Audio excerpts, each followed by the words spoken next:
Announce করলো কে? ববি হাকিম, গেঞ্জি পরে যে টাকা নেয়, কলকাতা কা মেয়র। তার ডায়ে কে? মুসলমান, তার বাঁয়ে কে? মুসলমান। আমি মমতা ব্যানার্জিকে বলতে চাই, তোমার হিন্দু নেতাগুলো কি মরে গেছে যে মুসলমানকে দিয়ে মুসলমানকে কাটতে হবে, বাদ দিতে হবে? লোহা দিয়ে লোহা কাটছো নাকি? হ্যাঁ, মুর্শিদাবাদের সংখ্যালঘু এলাকায় তোমার হিন্দু সভাপতি, সেই বা কোথা গেল? ও হুমায়ুন তো মুর্শিদাবাদের লোক ছিল। মুখ্যমন্ত্রী মমতা বন্দ্যোপাধ্যায়ের যত প্রকল্প রয়েছে সব শ্রী কেন? তিনি তো বলে থাকেন সংখ্যালঘু দরদি, মানব দরদি, কিন্তু সাধারণ মানুষ আজকে জানতে চায় এই প্রকল্পের পিছনে কি রয়েছে। আপনি তো একজন আইনজীবী, কি বলবেন স্যার? দেখুন, আইনজীবী তো পরের কথা, প্রথমে হচ্ছে আমি একজন মানুষ। সুতরাং মানুষ হিসাবে যেটুকু বলতে পারি, আমার যেটুকু মনুষ্য হিসাবে, বাংলায় শিল্প নেই। বাংলায় মমতা ব্যানার্জি ক্ষমতায় আসার আগে কি বলেছিল? যে আমি বাংলায় ক্ষমতায় এলে মুসলমানদের যে বিভিন্ন রাজ্যে খাটতে যাচ্ছে, সেই সাচার কমিটি রিপোর্ট অনুযায়ী আমি সাচার কমিটি রিপোর্ট বাস্তবে রূপ করে দেবো এবং মুসলমানদের 10% চাকরিও করে দেবো এবং কাউকে আর বাইরের রাজ্যে খাটতে যেতে হবে না, আমি সব ব্যবস্থা করে দেবো। আবার মমতা ব্যানার্জি কি বলেছিল মুসলমানদের উদ্দেশ্যে?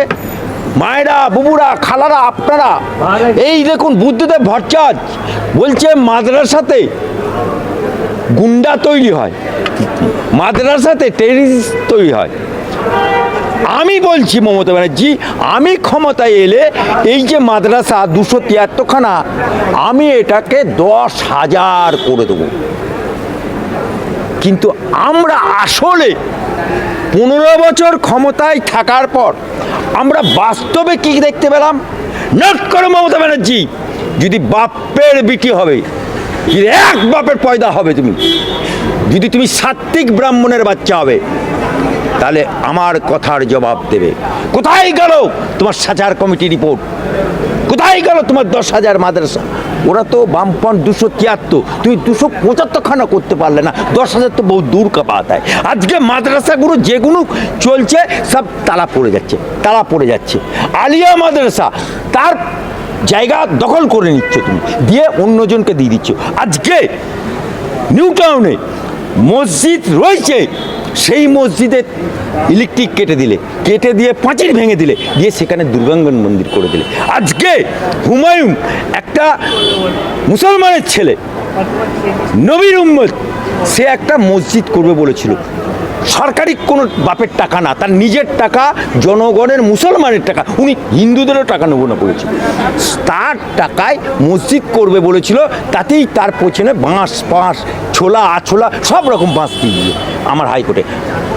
এবং তাকে তুমি মসজিদ করার দায়ে, মুসলমানের ছেলে মসজিদ করার দায়ে তাকে তালাক তালাক তালাক, বাদ বাদ বাদ, বাদ দিল কে?